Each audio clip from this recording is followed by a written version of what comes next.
What's going on, everybody? Welcome back to Talkin Sports with Jake. Hope we're all doing well. So, first of all, some interesting news. Isaiah Thomas is signing with the Utah Jazz's G League team. Obviously, Isaiah Thomas was once a premier star in the NBA. Guy kind of bounced around the league. Then he gets to Boston. Obviously, became a superstar, one of the league's best players. Unfortunately, that hip surgery he had kind of did him in.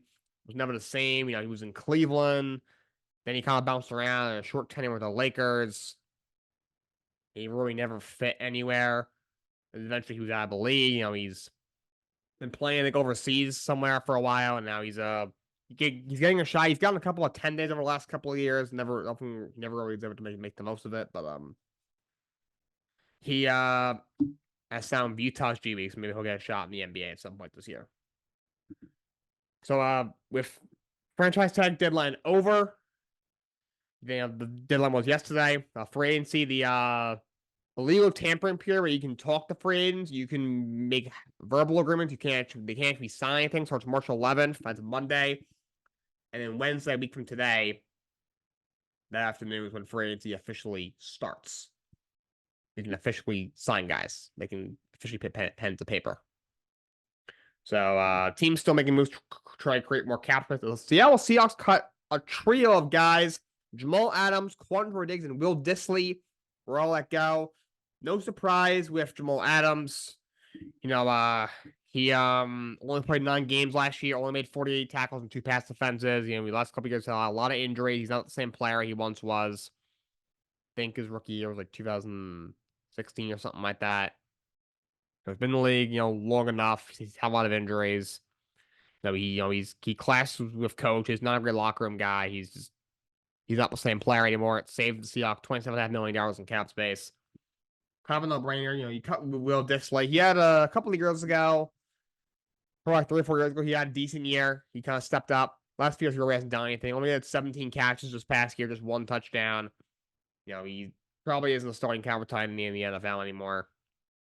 But the way him go, I was a little surprised by Quandre Diggs because he's a good player. He's got 95 tackles.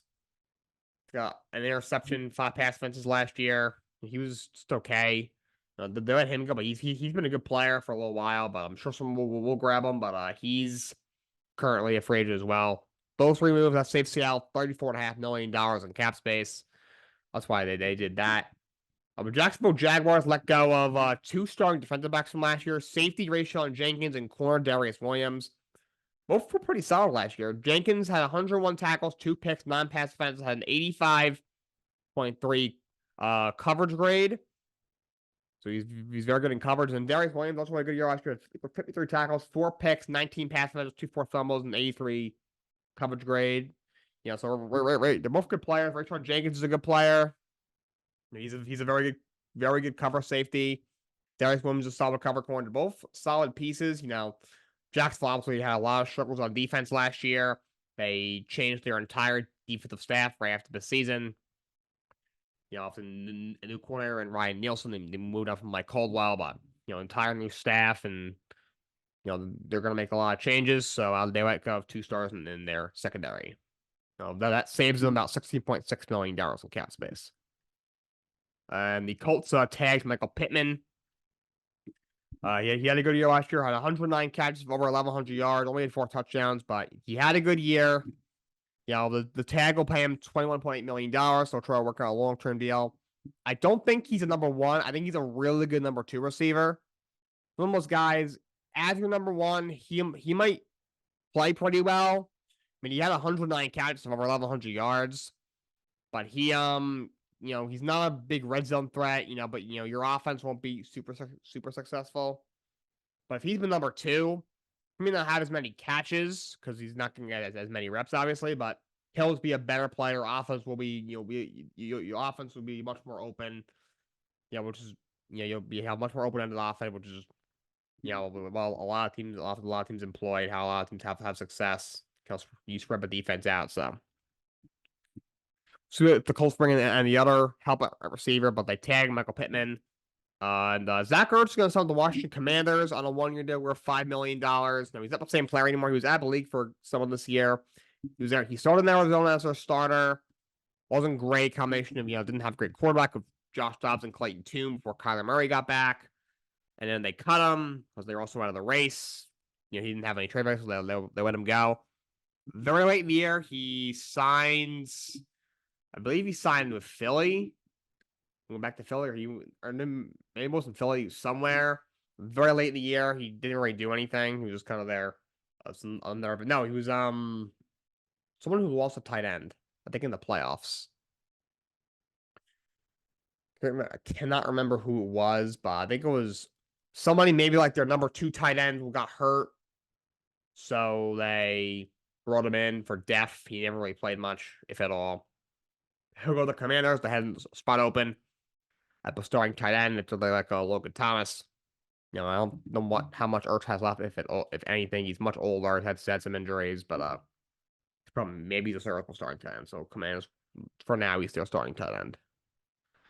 A lot of moves in the NHL. The trade deadline, approaching very, very quickly. Anthony Mantha was traded to the Vegas Golden Knights. Washington makes a move. They trade him to the Vegas Golden Knights for a second-round pick and a fourth-round pick in this year's draft. Mantha's always been a good player. He's got 20 goals and 14 assists this year. He's a very good goal scorer. That's a nice move for Vegas. Obviously, they are the defending champs. They've overall had a good year. They're not, they've been kind of a little bit behind the first couple of teams in the Western Conference. But they've been top 4 or 5 in the West all year. They've always been good defensively.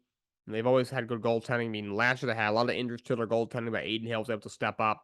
You came in as, I think, their third string goalie during the season, and stepped up and played very well in the playoffs, and they're able to win the Stanley Cup. They could probably use a little bit of scoring, and they get that in a guy, Anthony Mantha, who's a proven player and already has 20 goals with 20-plus games to go in the year. And also the Capitals are coming out of the race, so they're in sell mode.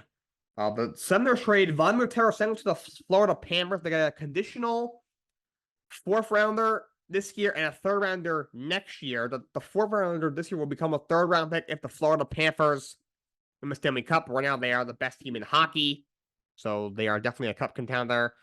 Tarasenko, again, he's much older. He was with the Blues for a very long time.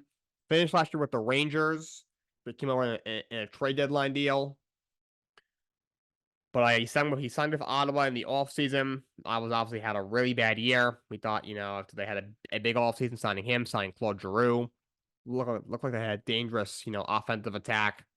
They were a team that a lot of people thought maybe could climb out of the basement and even climb into the playoff picture. Hasn't happened. They've been one of the worst teams in the league yet again. They made a coaching change early in the year. Hasn't really worked. He's got 13 goals, 20 assists, 33 points in his prime.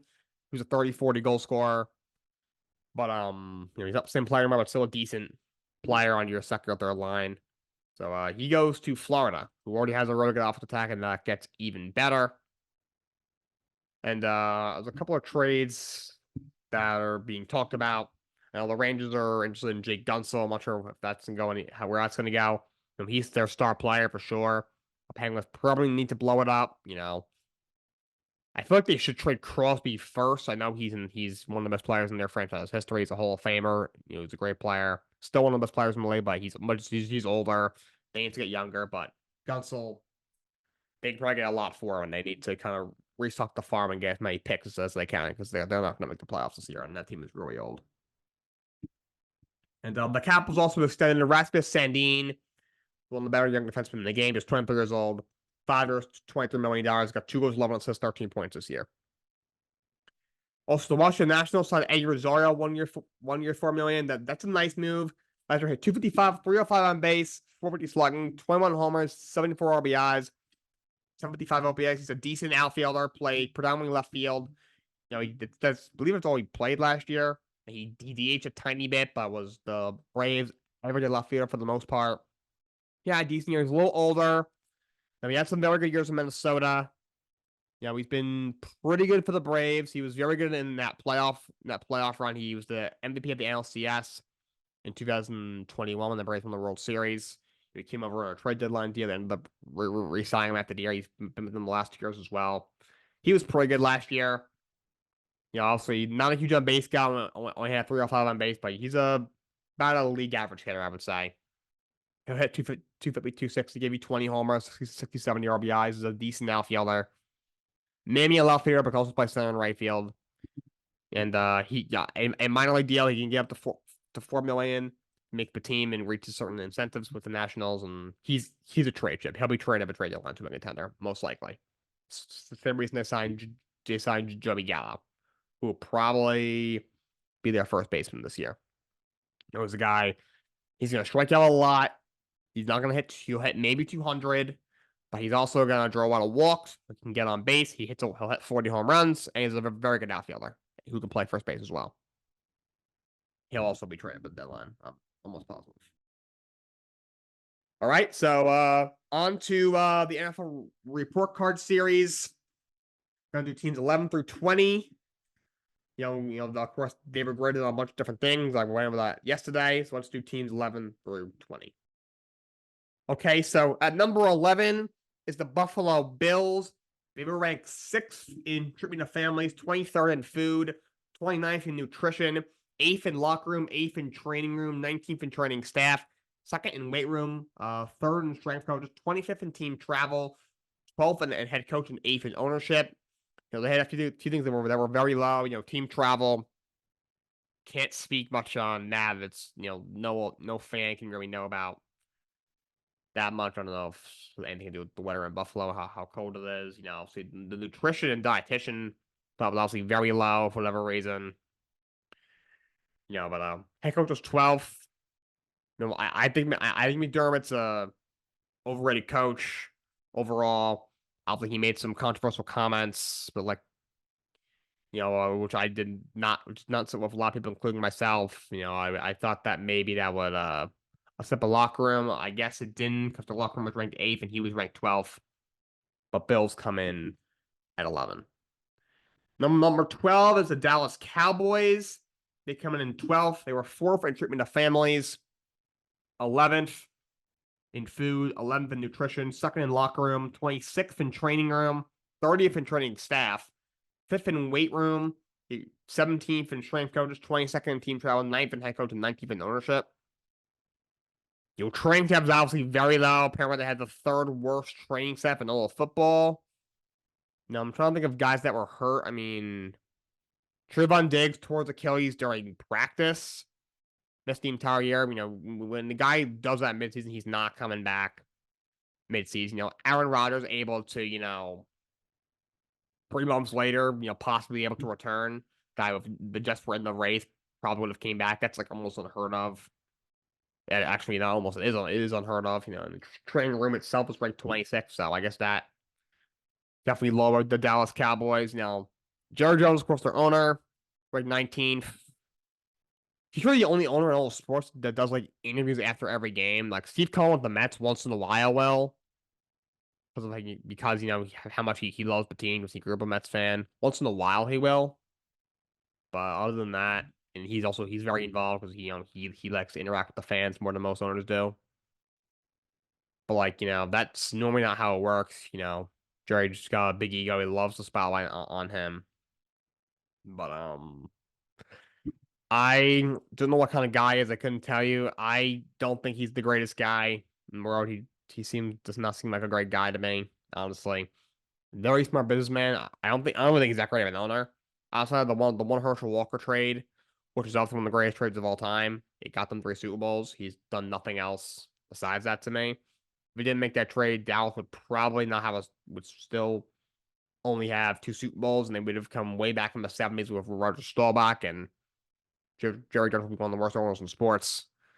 I just think it's just a lot of it seems why is, he always, going on all these sports radio shows and talking after every game about the team.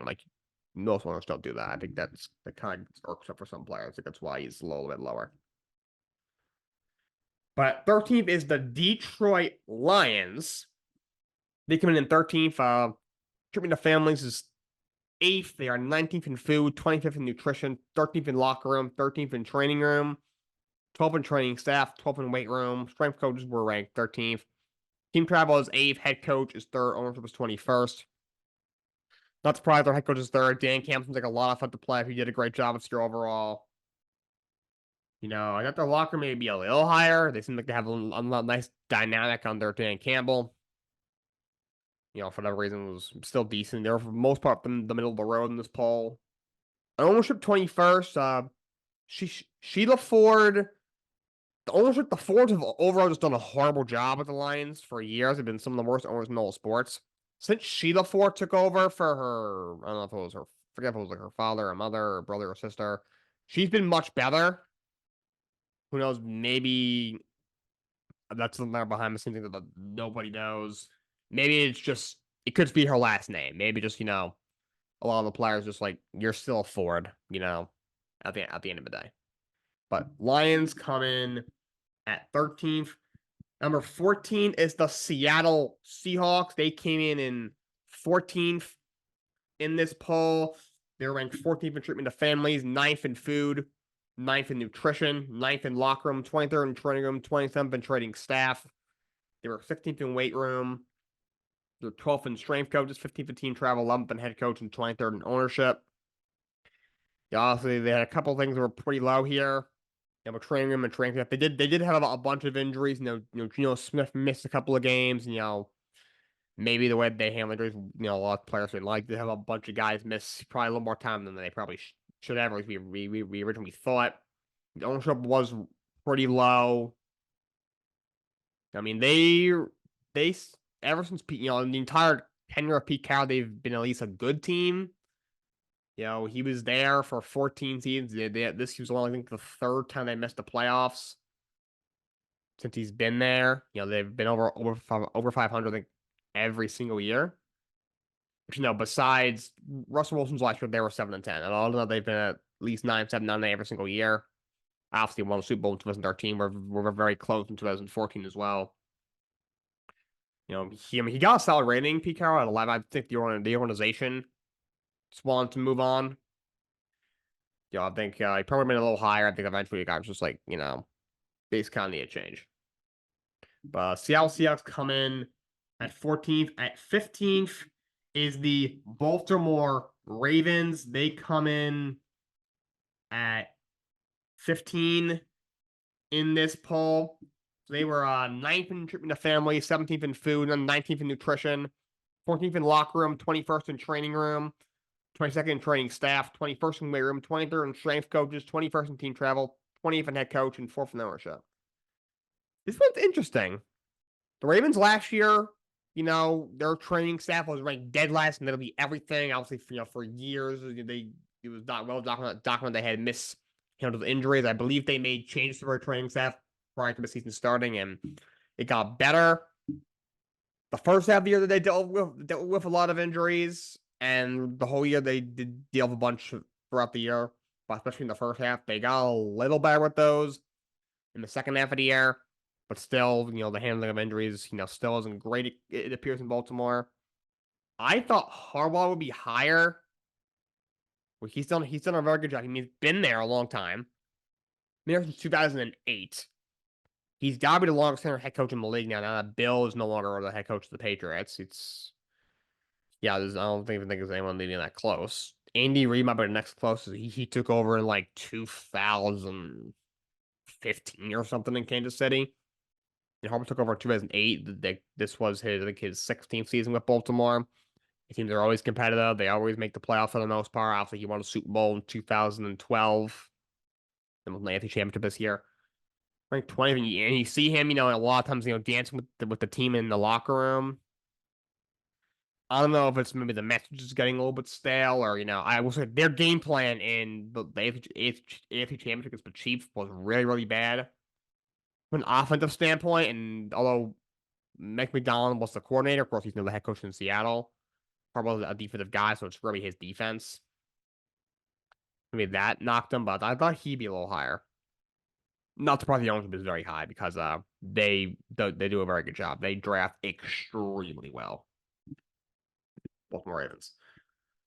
At number 16 is the Denver Broncos. They come in at 16th. Treatment of families is 21st. Food is 10th. 7th is nutrition. 26th is locker room is 26th. 17th is training room. Training staff is ranked 11th. Weight room was 19th. Strength coaches were 30th. Team travel was 10th. Head coach was 17th. And ownership was 5th. Not that surprised with the locker room. The way they handled the Russell Wilson situation was really, really poor. I'm not a Russell Wilson fan at all, and he definitely underperformed in his tenure in Denver. I thought that's why they're letting him go and willing to pay him $35 million a year and have an $85 million debt cap for him not to be on the team. I mean, it wasn't just they benched him basically so they could cut him without too much financial issues after the year, even though he had a somewhat okay year and the team is still right there in the playoff race. Still a game out of the playoffs with 2 weeks to go. I couldn't imagine them they were going to got named. They were still alive, but you know then it came out like they're talking about this for weeks. They were going to do it weeks ago, and then Russ was very offended by it, and the Players Association got involved, and nothing got resolved. And they kept him as a star, and then they said, "Screw it, we're doing it." That I think that really divided the locker room. Sean Payton, their head coach, he got 17th. I think he would have probably gotten higher if he didn't do the thing with Russell Wilson, but that and he's got an ego. He's definitely got a little edge to him and attitude. I think with some guy that just didn't work. So Denver Broncos come in at 16th in this poll. Number 17 is the Carolina Panthers. They are ranked 17th.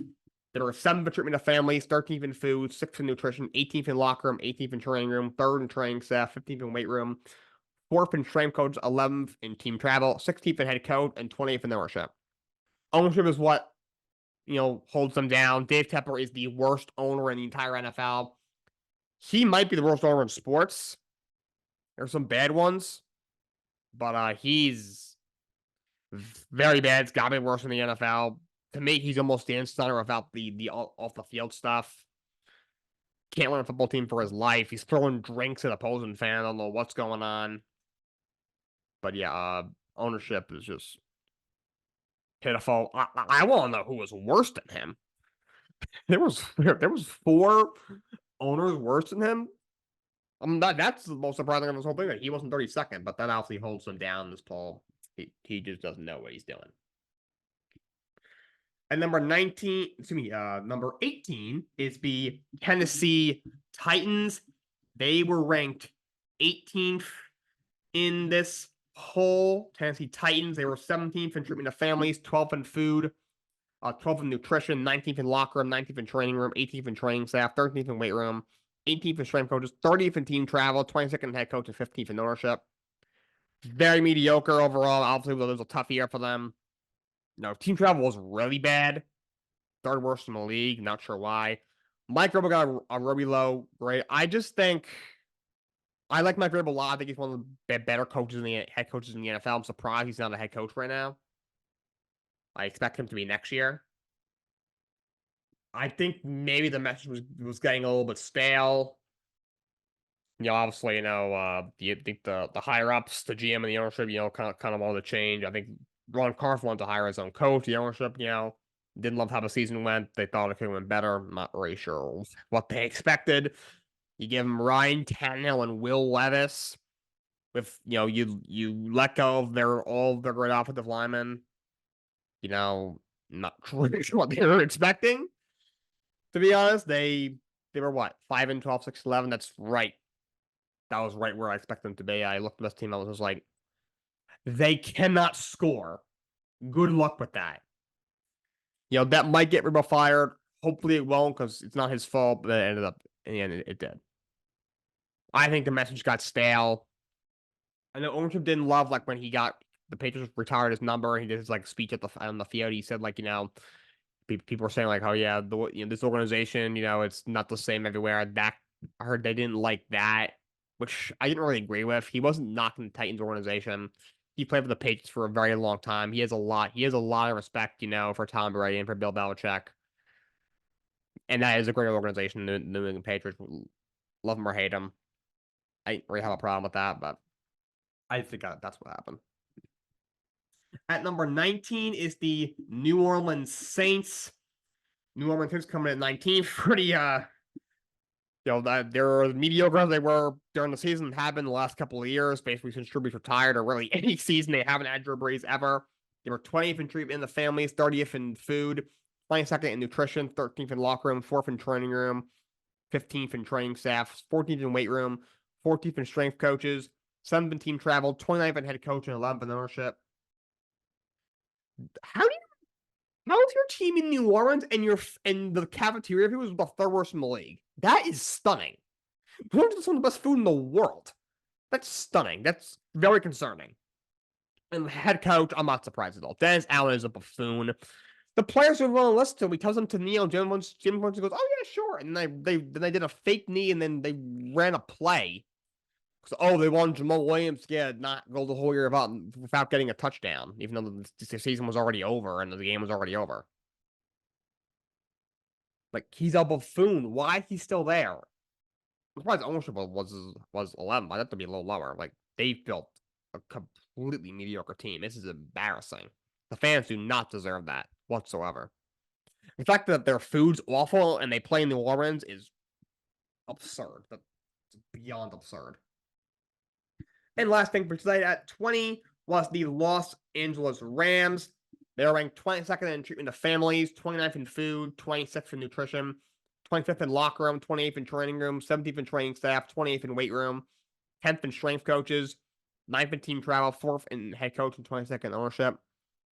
Not surprised about McVay being 4th. He's an amazingly good coach. He's one of the 4 best coaches in the league, at least. He's done a phenomenal job. California food. California pizza is really bad. So, food doesn't really surprise me that much. Your locker room was very low. 25th? I don't know if it was because, going into here, I thought they're going to be very bad. I know they had a bunch of guys that were a lot older and a bunch of guys that were really young. Maybe it was some sort of clash there. You had guys like Aaron Donald, who've obviously Aaron Donald's been there like 10 years. Cooper Kupp's been there for a while. Stafford's much older. And then you have a lot of young guys on their roster. You have a lot of rookies and first and second year players that have played major roles this year, like Puka Nacua, like Jacoby Durant. A lot of guys in that secondary, to be honest. Maybe because they just had such a. It wasn't like they weren't like really young. They weren't ancient. They were like right in the middle. They had like a bunch of guys that were much older, a bunch of guys that were much younger. There's no really in betweens. Maybe that caused a rift, something like that. But their locker room was pretty low. Obviously, a couple things here were pretty low. Stan Kroenke got very low. I just think they're just like we could they took on so much dead cap. They're just like, dude, you threw away our future for one Super Bowl ring. The guys that were there, major pieces like Stafford, Cooper Kupp, I'm sure it's not a problem with them. They got their ring. Aaron Donald. Like the newer guys, the younger guys are just like, dude, what the hell? They just don't want to understand it as much. What? I guess.